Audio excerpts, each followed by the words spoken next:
नमस्कार आदरणीय पालक आणि विद्यार्थी मित्रांनो. तर परत एक वेळा स्वागत आहे तुमचं एम-एस-टी सीरीज सिम्प्लिफाईड या यूट्यूब चॅनलवरती. चॅनलवर नवीन असाल तर चॅनलला सबस्क्राईब करून घ्या आणि बेल आयकॉन प्रेस करून घ्या.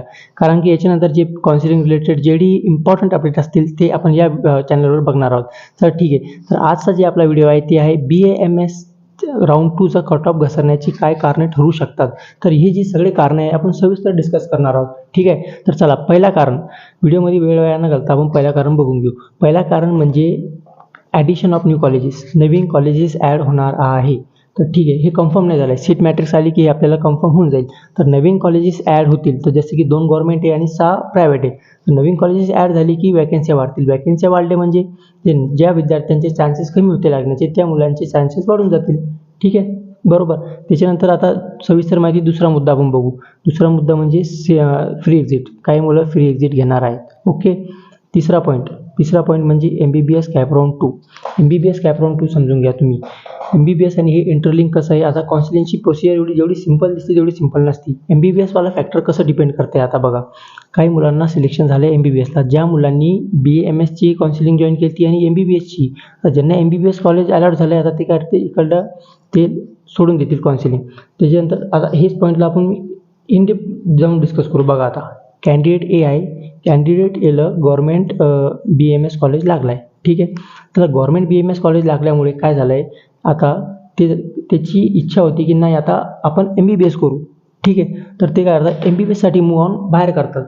तर गव्हर्नमेंट BAMS वाला त्याचे रँक आणि कॅटेगरीनुसार त्याला गव्हर्नमेंट MBBS म्हणावं किंवा आपण असं म्हणून घेऊ की सेमी गव्हर्नमेंट MBBS त्याला कुठंतरी लागला आहे. तर त्याला सेमी गव्हर्नमेंट MBBS कुठं लागलं तर इकडली वॅकन्सी खाली झाली. तर या पण फॅक्टर इंटरलिंक असतात MBBS आणि BAMS. ठीक आहे. त्याच्यानंतर तिसरा पॉईंट येते प्रेफरन्स फॉर्म.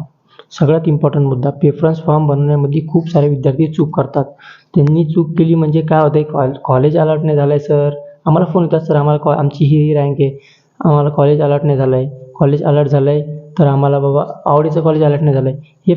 हे अडचणी टाळण्यासाठी तुम्ही काय करू शकता, तुम्ही खालील दिलेल्या नंबरवरती आम्हाला कॉल करू शकता आणि city wise, top colleges wise, preference wise तुम्हाला जशी लिस्ट हवी आहे एकदम ॲक्युरेट आणि अचूक लिस्ट आम्ही तुम्हाला देणार आहोत. ठीक आहे. आणि प्रेफरन्स लिस्ट बनवण्यासाठी फक्त कट ऑफ हा फॅक्टर आम्ही धरत नाही.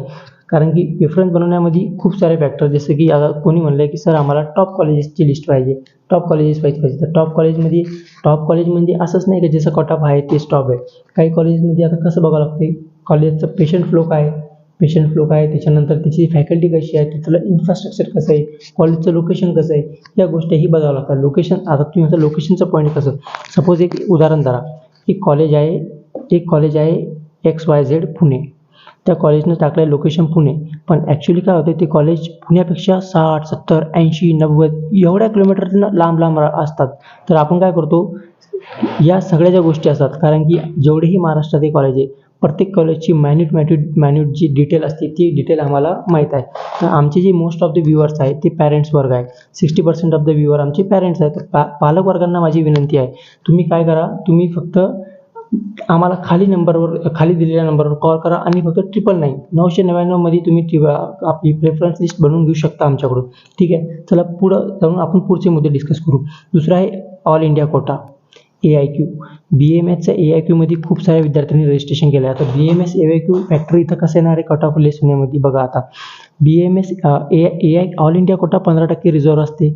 ते 15% जे रिझर्व्ह कोटा आहे त्या कोट्याचा कट ऑफ कमी लागते. तर विद्यार्थी कसं करतात, इकडं कट ऑफ कमी लागते तर आम्हाला बेटर कॉलेज भेटू शकते किंवा इकडं आमचे चान्सेस वाढतील, तर खूप सारे मुलं तिकडे रजिस्ट्रेशन करतात. ठीक आहे. तर इकडल्या सीटा वॅकंट राहिल्या म्हणजे इकडं जे कट ऑफ कमी झाला आहे तर तुमचे चान्सेस वाढून जातात लागण्याची.